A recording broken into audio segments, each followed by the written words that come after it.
Chapter 1. A Patient's Story. Dr. Song Si had heard 1,000 strange things from patients over the years. Confessions muttered under anesthesia. Secrets spilled between blood pressure checks. Entire marriages summarized in the 5 minutes before a checkup. But it was rare for a patient to cry over a television drama in his office. "Doctor, I'm sorry," the woman said, wiping her eyes with the cuff of her sleeve. She was here for a routine follow-up, nothing serious, and yet she'd spent the last 10 minutes talking about a show instead of her blood work. "It's just, have you seen Winter Orchard? The little boy in it, he's only 4. His father remarried and then left for business almost immediately, and the stepmother. She doesn't hit him, that's the worst part, she just doesn't see him. She lets the servants forget to feed him on time.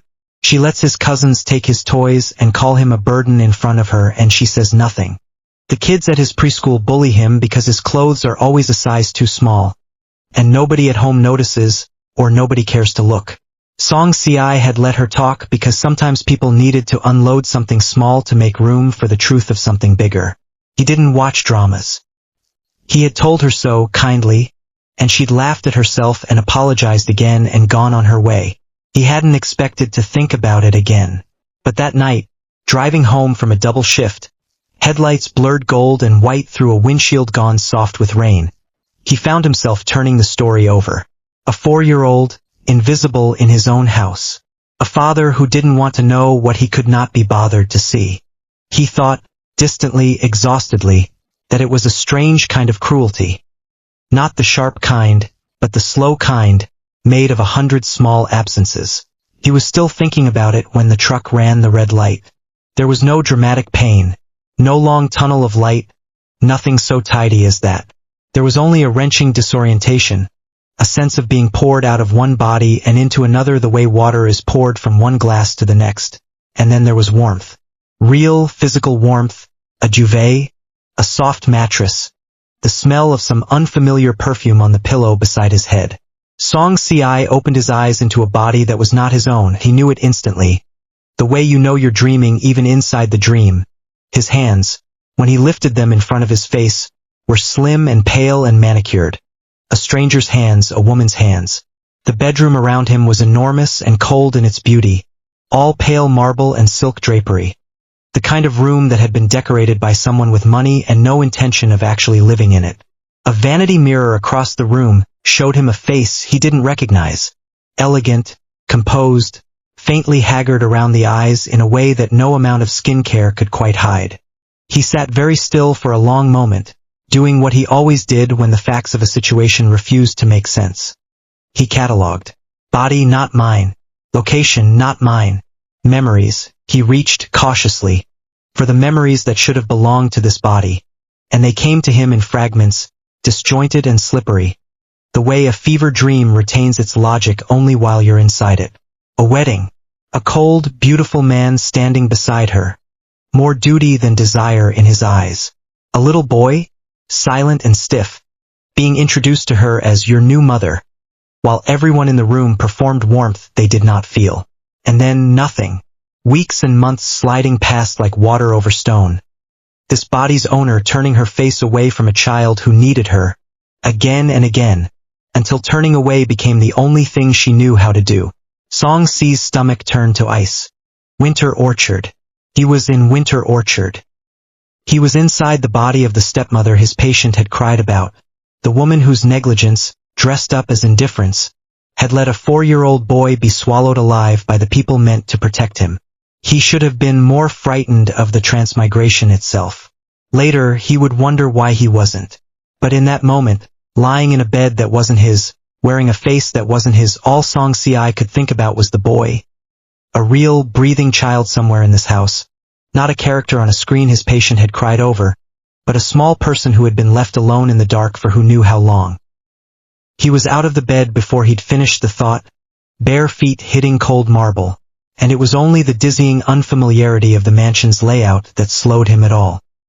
He tried 3 wrong doors, a study, an empty guest room, a linen closet, before a maid, wide-eyed at the sight of her mistress wandering the halls at this hour, silently pointed him toward the east wing. "The young master's room, madam?" she asked, and there was something careful in her voice, something that flinched even in the asking. Yes, Song Si said. His voice came out rougher than he meant it to. Take me there. Now. Chapter 2: What Neglect Looks Like. The nursery door was cracked open, and the room beyond it was dim, lit only by a night light shaped like a crooked star that had clearly seen better years. Song Si pushed the door wider and stepped inside, and the smell hit him before anything else did. Stale, faintly sour, the smell of a room that hadn't been properly aired in too long. He had been a doctor for 11 years. He knew what he was looking at before his eyes had even adjusted to the dark. The boy was curled on top of the blankets rather than under them, as though some instinct told him not to get too comfortable, not to take up too much space even in his sleep. He was painfully small. Song Si's medical brain did the math without being asked, cross-referencing the fragmented memories that told him this child was 4 years old against the frame in front of him, and the numbers didn't line up. This was the size of a child 2 years younger. His wrists, where they lay outside the blanket, were thin enough that Song Si could see the tendons shift when his fingers twitched in sleep. His hair had been cut unevenly, as if by someone in a hurry, or by no one at all for months and then all at once. There was a faded bruise along his jaw, yellow-green with age, the kind that took 2 weeks to fade all the way, and Song Si found himself wondering, with a coldness that surprised him, coming from a man who had never in his life wanted to hurt anyone, exactly who had put it there and whether they'd meant to. He did not wake the boy. He stood there in the doorway for a long, long moment, letting the doctor's clinical fury settle into something colder and more useful. And then he turned around and went looking for every adult in this house who had let this happen. He found the head housekeeper first, roused her from her own quarters with a sharpness in his voice this body staff had apparently never heard from her before, because the woman startled like she'd been slapped. When was the last time the young master was fed a proper meal? Song Si said. It wasn't a question, not really, it was an accusation dressed as one. Madam, the kitchen sends up. I didn't ask what the kitchen sends up. I asked when he last ate a proper meal, in front of someone who checked that he finished it. Song Si's voice did not rise. He had learned long ago, delivering bad news to families in sterile hospital hallways, that a quiet voice frightened people more than a loud one, because a quiet voice meant the anger underneath it was being controlled, not vented. When was he last taken to see a doctor? When was his hair last cut by someone who actually looked at him while doing it? Who gave him that bruise on his jaw? The housekeeper's face went the color of old paper. Madam, I don't. The other staff handle the day-to-day. I only oversee. Then you've overseen nothing, Song Si said. Wake the household. All of it. Now. What followed was not gentle, and Song Si did not try to make it gentle. Within the hour, the sprawling mansion staff stood assembled in the main hall in various states of disheveled sleepwear, and Song Si, still in a silk robe, still wearing a face that was not his own, but with a spine of pure iron that this body's original owner had apparently never possessed, walked the line of them like a general inspecting troops who had already lost the war. He did not shout.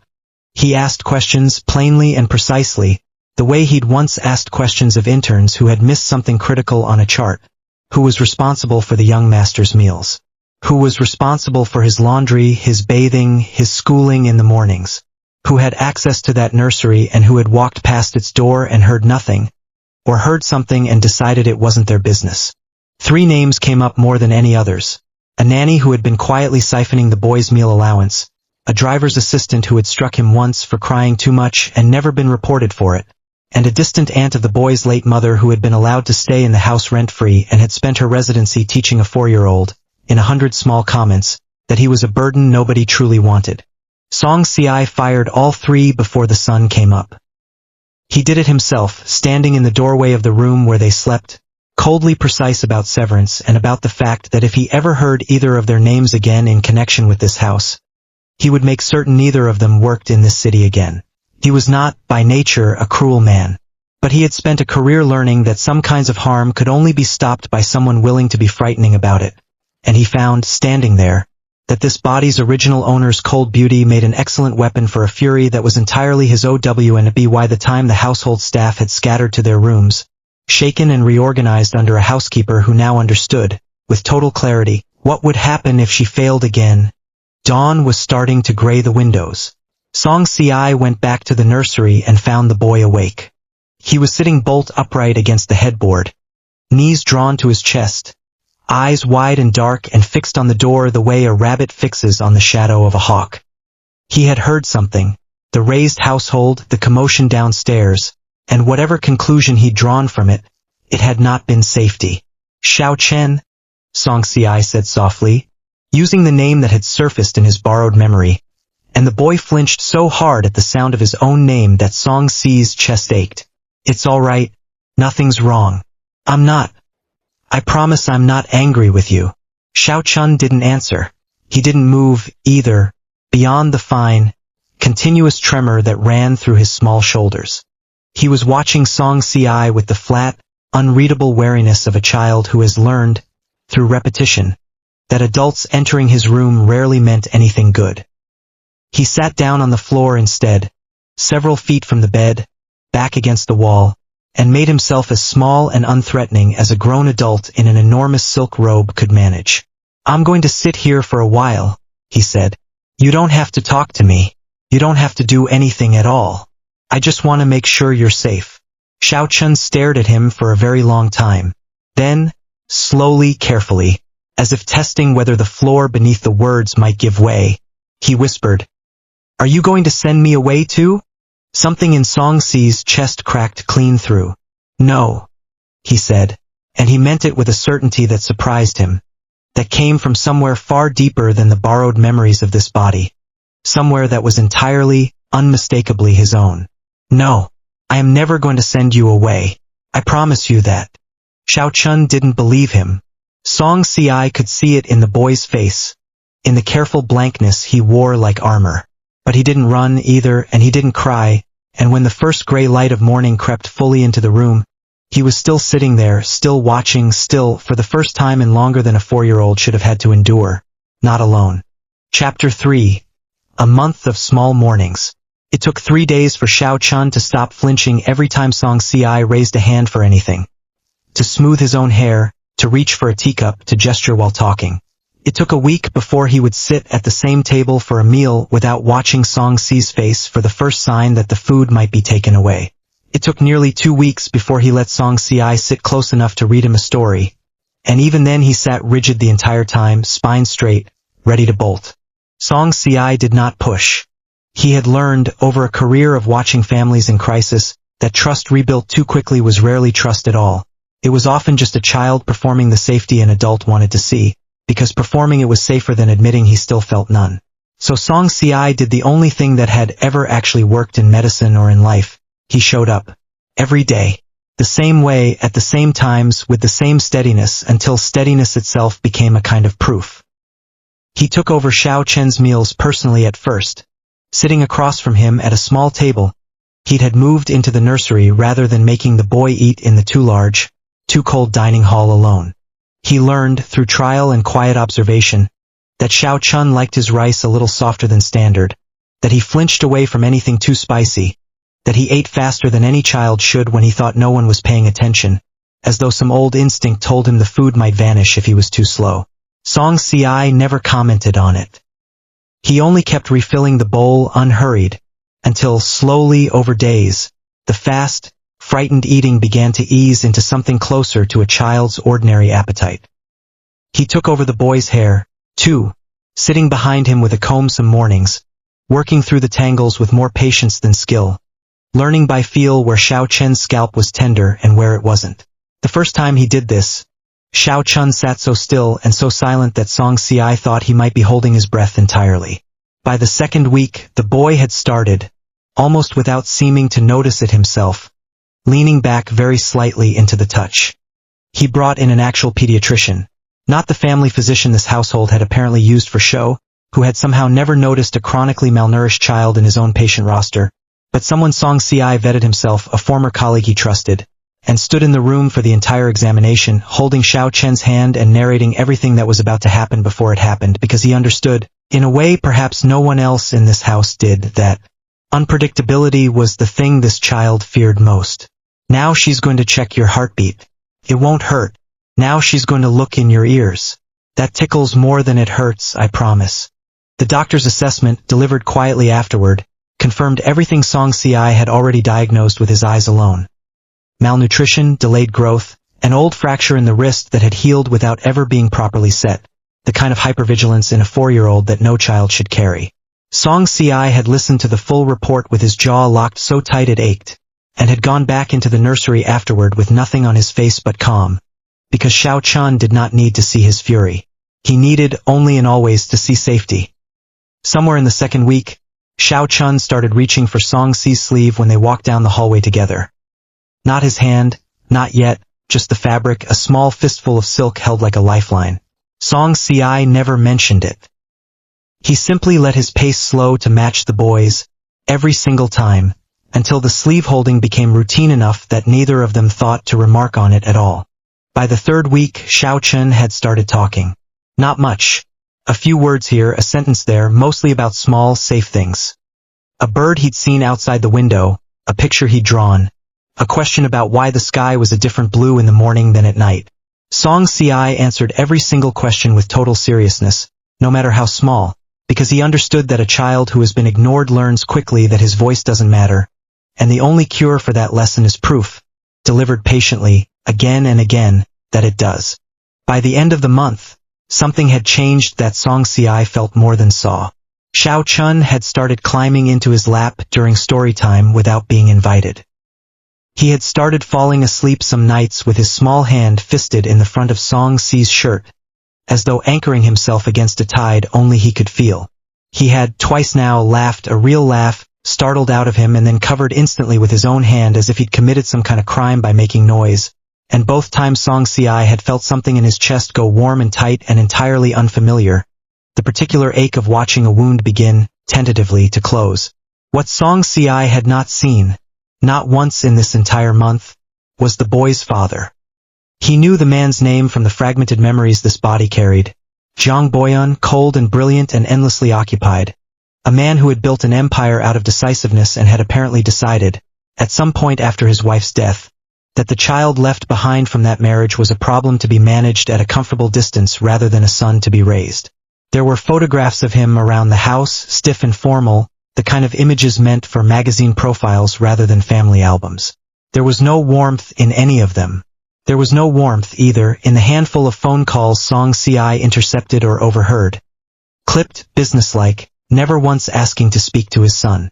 Song Si felt his anger toward this absent husband build, slow and steady, over the course of that month, the way sediment builds at the bottom of still water. He did not act on it. He had a 4-year-old to focus on, and Xiao Chen's healing mattered infinitely more than any reckoning Song Si wanted to deliver to a man who wasn't even present to receive it. But he made a decision, somewhere in the third week, sitting on the floor of the nursery with Xiao Chun asleep against his shoulder and the whole quiet house dark around them. He was going to divorce this man. He was going to take Xiao Chun, not biologically his, not even legally his in any way that felt earned, but his in every way that mattered, and he was going to build the boy a life in which absence was not the founding principle of his childhood.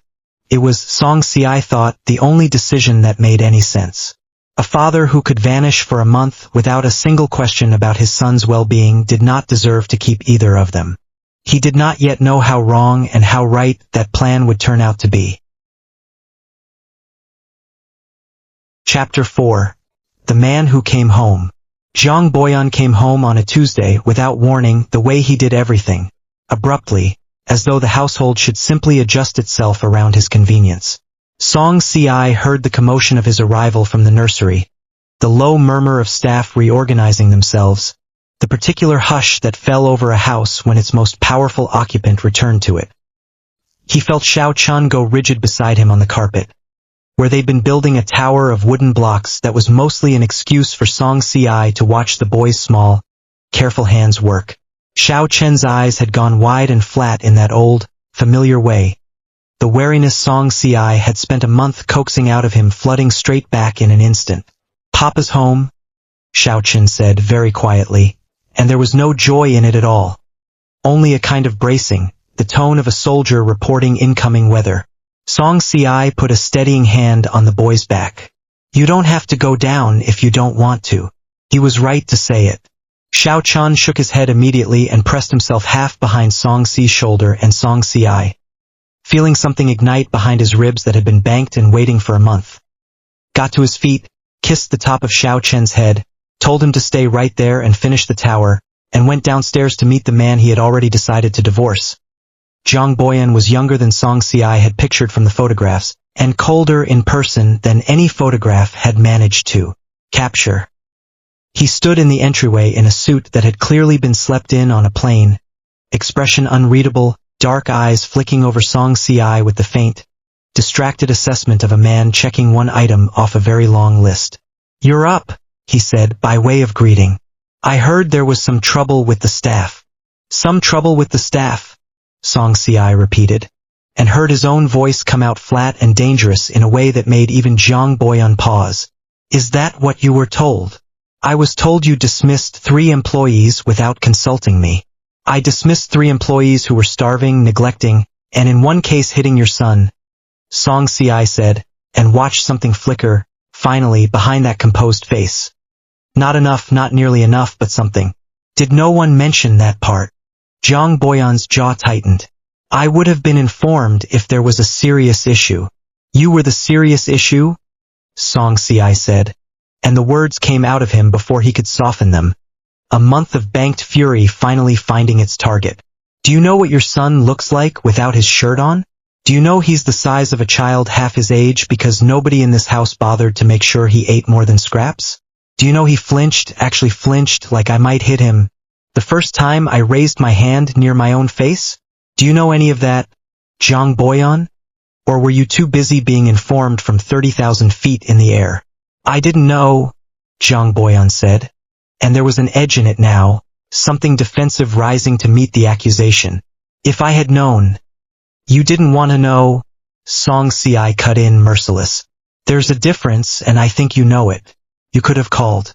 You could have video called your son once in the 2 months before I woke up in this house, and you would have seen his face and known something was wrong just from looking at him. You didn't call because calling would have meant looking, and looking would have meant knowing, and knowing would have meant you'd have to actually do something. It was easier to stay away and let yourself believe the house was running fine without you. That's not ignorance. That's a choice you made, over and over, for months." Zhang Boyan didn't answer immediately. Something moved behind his eyes. Anger, Song Si thought at first, and then recognized, with a doctor's precision for reading a face under stress, that it wasn't anger at all. It was the particular, sick stillness of a man being shown a truth he didn't have the tools to argue with. "I have built an empire that supports this entire household," Zhang Boyan said finally, low. "Someone has to." "Your son doesn't need an empire," Song Si said. "He needs a father who knows what his own bruises look like. He has been asking me every single week if I'm going to send him away too, because that's what he expects from the people who are supposed to love him. That is what you have taught a 4-year-old to expect. So no, Zhang Boyan, don't stand there and tell me about the empire. I don't care about the empire. I care that your son flinches when I hug him too suddenly, and that is going to take a very long time to fix, and you were not here for a single day of the fixing. The fight did not end quickly, and it did not end kindly. It moved through the entryway and into the sitting room, voices rising and falling, each of them saying things that were true and cruel in equal measure. Zhang Boyan defending the machinery of his business with the same cold precision he must have used in every boardroom he'd ever stood in. Song Si refusing, absolutely refusing, to let a single excuse pass unchallenged. It ended, eventually, the way most fights between two exhausted, wounded people end. Not in resolution, but in silence, both of them standing several feet apart in a room gone dark with evening, neither willing to be the one who spoke first. "I'm sleeping in the master bedroom with Xiao Chun tonight," Song Si said finally, into that silence. "He's been sleeping better since he stopped being alone. I won't take that from him because you're uncomfortable." Zhang Boyan's mouth opened, then closed. Whatever he'd meant to say, he swallowed it. "Fine," he said instead, quiet and strange, and turned toward the stairs that led, Song Si assumed, to his study. Song Si went to find Xiao Chun, who was still sitting exactly where he'd left him, tower of blocks abandoned. small face pale with the particular fear of a child who has heard adults fighting about him and doesn't know which pieces of himself caused it. Song Si said nothing about any of it. He simply gathered the boy up, carried him to the master bedroom, and lay down beside him in the enormous cold bed until, slowly, with Song Si's steady heartbeat under his ear, Xiao Chen's small body went loose and heavy with real sleep. It was well past midnight when the bedroom door opened, quiet as a held breath. Song Si woke instantly, the particular light sleep of a parent, even a month-old one, and did not move, watching through half-lidded eyes as Jiang Boyan stood in the doorway, backlit by the hallway light, looking at the two of them tangled together in the bed that was supposed to be his. Song Si expected anger. He braced for it. What he saw instead, in the long silent moment before Jiang Boyan finally, quietly withdrew and pulled the door shut behind him, was something far more complicated. Something that looked, unmistakably, like a man realizing, too late and all at once, exactly how much he had let slip through his hands. Chapter 5: The First Drive to School. Jiang Boyan did not sleep that night, or if he did, it was the thin, restless sleep of a man turning something over that he cannot put down. He sat in his study long after the house had gone dark, Song Si's voice looping through his mind in fragments. He flinches when I hug him too suddenly. He's been asking me if I'm going to send him away too. That is not ignorance. That is a choice you made. He thought uncomfortably of the last time he'd actually looked at his son. Really looked the way you look at someone whose face you intend to remember, and found he could not locate the memory. There had been a birthday 8 months ago that he'd missed for a merger closing in Singapore. There had been a school event before that, one he'd sent a car and a gift to instead of himself.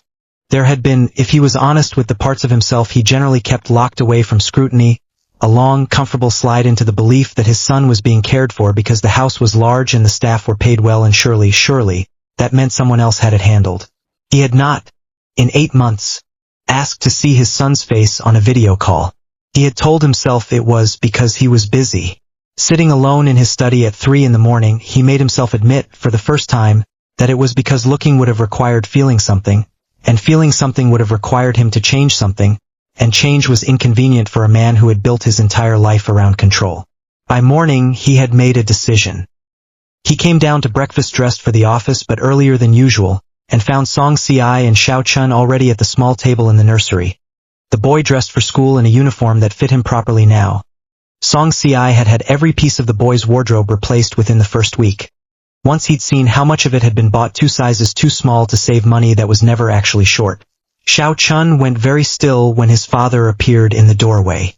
Song Si's hand found the boy's shoulder, steady, silent. "I have a meeting near the school district this morning," Jiang Boyan said, and it came out stiffer than he meant it to, rehearsed and awkward. A man unused to offering anything without being asked. "My route is the same.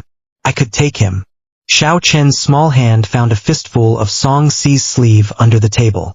"I want to go with Mama," he said very quietly, not looking at his father at all. It landed on Jiang Boyan's face like a physical blow. Song Si watched it happen. Watched the man absorb the plain, unpolished honesty of a 4-year-old who had learned, through hard experience, which adult in this house had actually shown up. For a moment Song Si almost intervened, almost said, "It's fine. I'll take him myself, don't push." But something made him hold his tongue. This was, he realized, exactly the kind of test that could not be passed by someone else stepping in to soften it.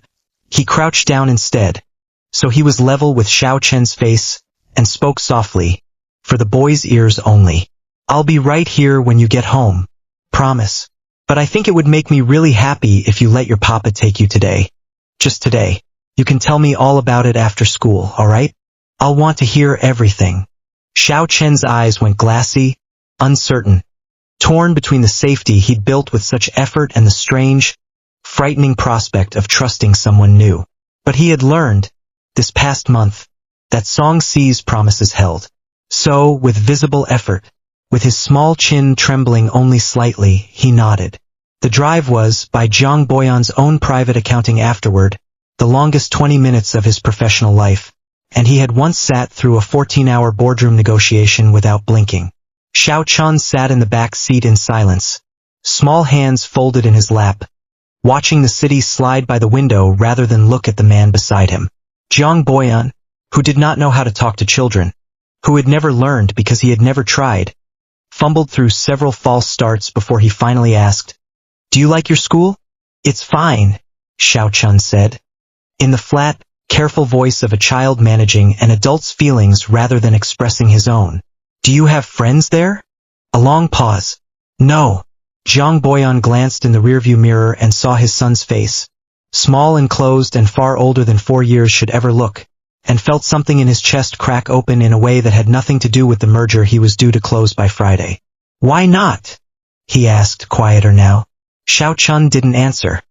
He looked out the window instead, and Jiang Boyan, watching the set of his son's shoulders in the mirror, understood, with the sick, sinking clarity of a man finally doing the arithmetic he'd avoided for months, that the answer to that question was going to be worse than anything Song Si had shouted at him the night before.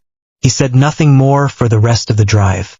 But when he pulled up outside the school gates and Xiao Chun unbuckled his seatbelt without a word, already bracing to disappear into the crowd of children the way he clearly always did, Jiang Boyan found himself reaching out, awkwardly, to rest a hand against his son's small shoulder.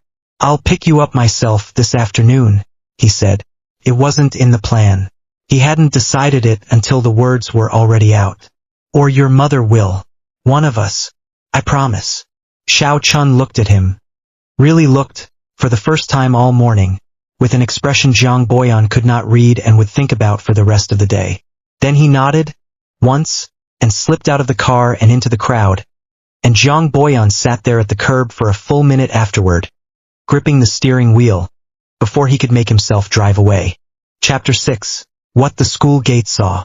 Song Si arrived at the school gate that afternoon 15 minutes early, the particular anxious punctuality of someone who has spent a month learning exactly how fragile a child's sense of safety can be, and it was that 15 minutes early that let him see what he was never meant to see. He spotted Xiao Chun near the far end of the play yard, apart from the cluster of children streaming toward the pickup line, and it took Song Si only a second to understand why.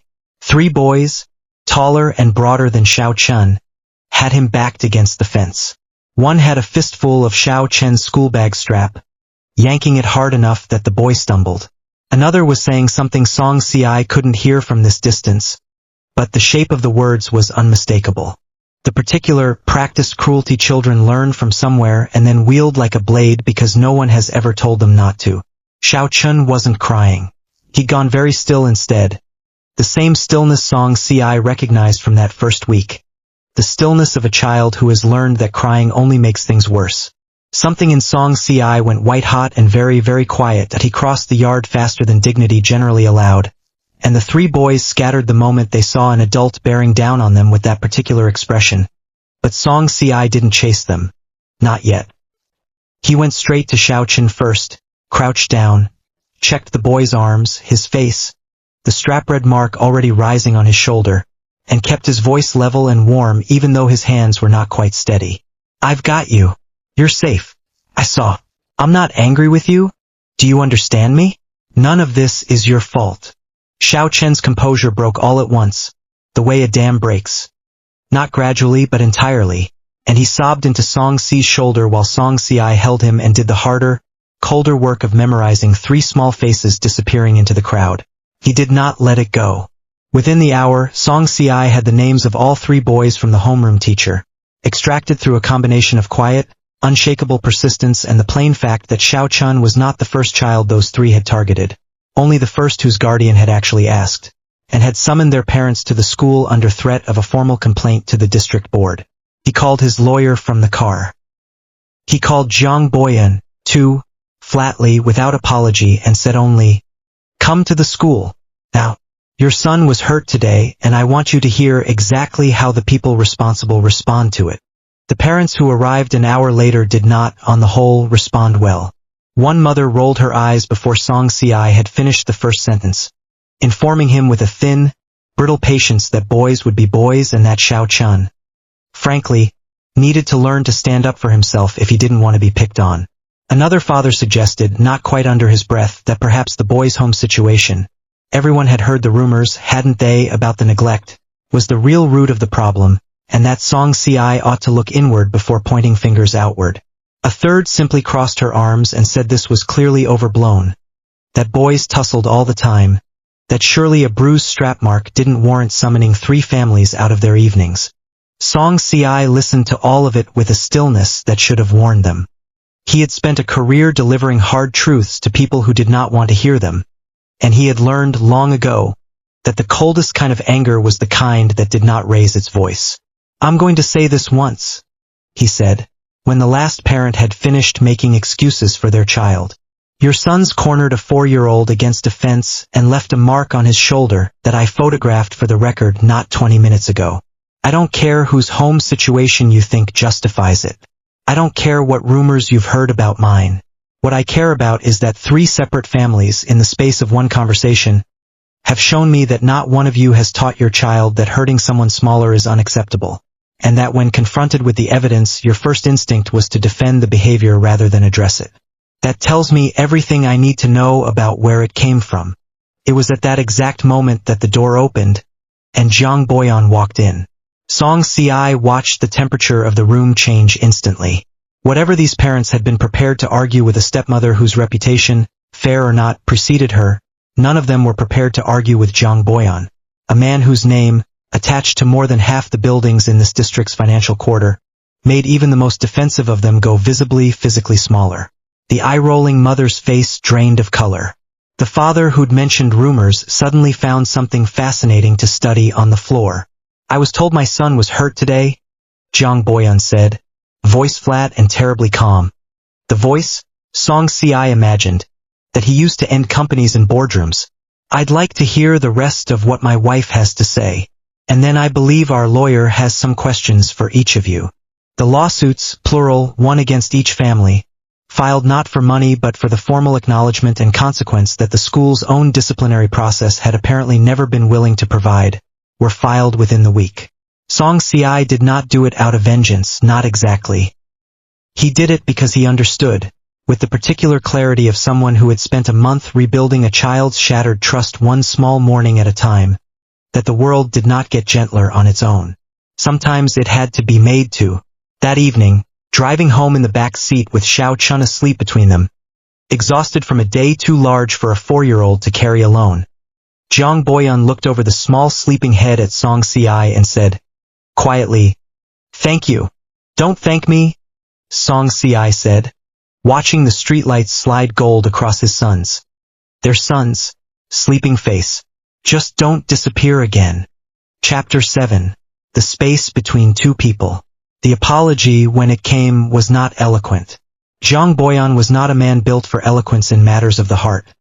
He was a man built for precision, for solving problems with resources and time and effort, and it took him 3 days after the incident at the school to understand that an apology to a 4-year-old could not be delivered like a business proposal.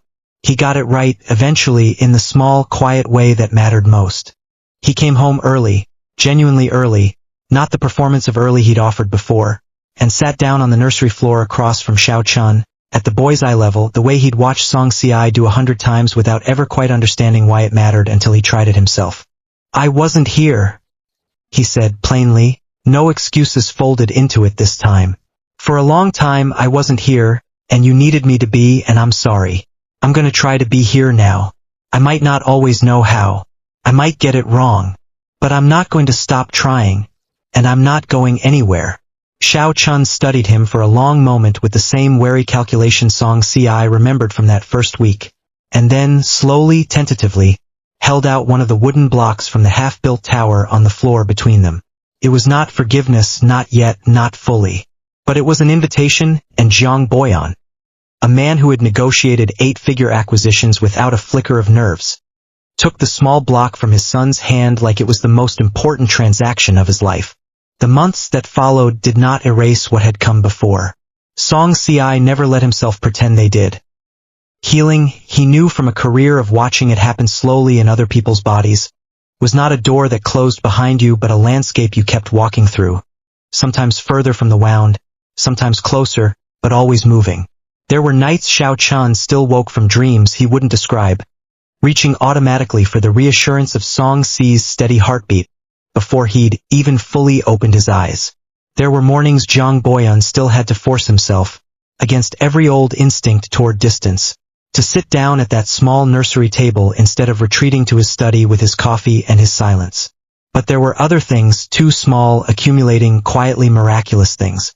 Xiao Chen's laugh stopped being a startled, guilty thing he covered with his hand, and became instead something he let ring out freely across the garden when Zhang Boyan, stiff and self-conscious and trying so hard it was almost funny, chased him around the fountain at a jog that would have scandalized his entire board of directors.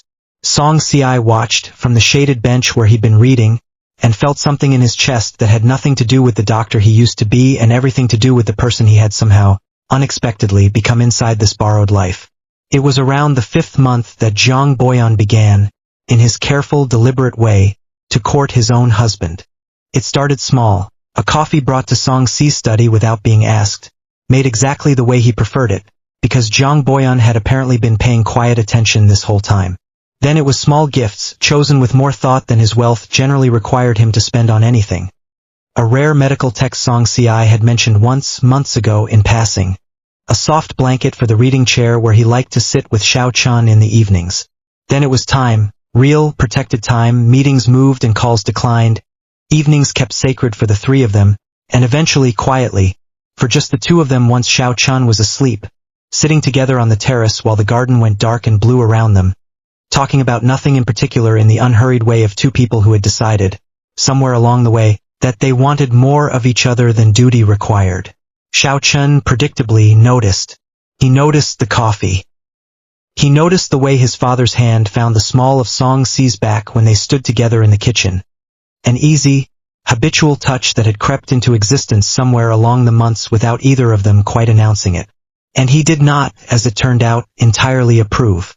"Papa's hugging Mama too long," he announced one evening, marching into the sitting room with the particular gravity only a 5-year-old can summon, and inserting himself firmly between the two adults on the sofa with the unshakable confidence of someone reclaiming stolen territory.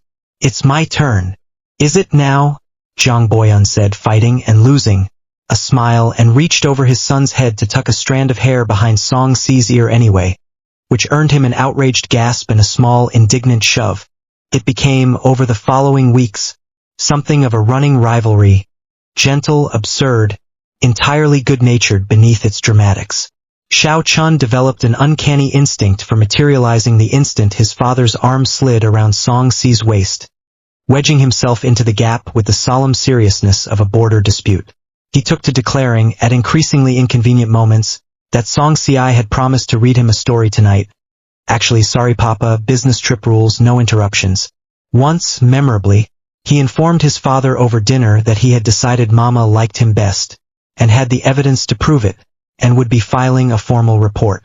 Song Ci, caught in the middle of this small, ongoing war for his attention, found that he did not mind it in the slightest, found, in fact, that some days he loved it more than almost anything else in the strange transplanted life he'd woken up into. There was something achingly sweet about being wanted this fiercely, this openly, by two people who had once, in their different ways, been starved for exactly this kind of certainty. Zhang Boyan, who had spent years believing that showing up cost him something he couldn't afford.